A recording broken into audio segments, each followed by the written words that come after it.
Hi, I'm Tim Burrows with 1266 Communications. Right now there's a viral video going around on the internet, the websites, and on your local news, probably that you've seen, showing a police officer from Salt Lake City, Utah, arresting a nurse where she worked. As the video shows, the police officer was trying to have blood drawn from the victim of a traffic crash, and the nurse said no. The nurse can be seen in the video calmly explaining to the police officer there was only 3 circumstances in which the hospital would draw blood on a case like this. And since none of those circumstances were being satisfied, the nurse rightfully said no. I'm not going to pick apart this video. You can make your own judgment, other than to say that if it was one of my loved ones, I would hope I would never come across this kind of pain.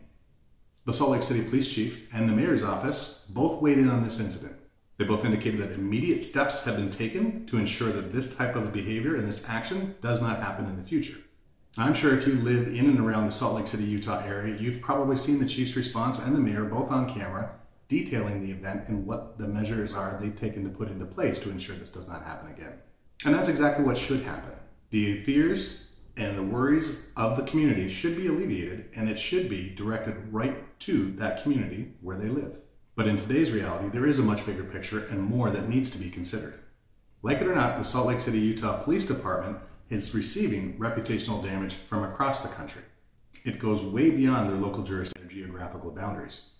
For my office here in Florida, I went online to look for the response from the chief and the mayor, and that's where I found it. But the reality is, I'm not the average person that's going to do that. You see, I understand the job, I understand the ramifications, I understand the inner workings and what happens in an investigation like this, and the fact that it does take time. The average person that does not have the inside knowledge of a police department's workings won't understand that the way it is laid out. There will be thousands of people that will be going to the Salt Lake City, Utah Police Department's Facebook page, their website, looking at their Twitter feed, their YouTube channel, trying to get a feel for how the police department feels about what happened. Realistically, they're going to be there for one of 2 reasons. They want to see what your side of the story is, or they want to get their own 2 cents in and tell you how they feel about it. I fall into the first category. I saw your side of the story through the letter that I read from the mayor's office and with the chief's comments in it. I'm satisfied. Many people that will be going to your digital properties will not be satisfied by that. When I looked at the Salt Lake City, Utah Police Department's Facebook feed and their Twitter feed and the responses that people were making and the comments that they were putting towards the police department, there was one resounding statement that came up many times. And that comment was, "We're watching."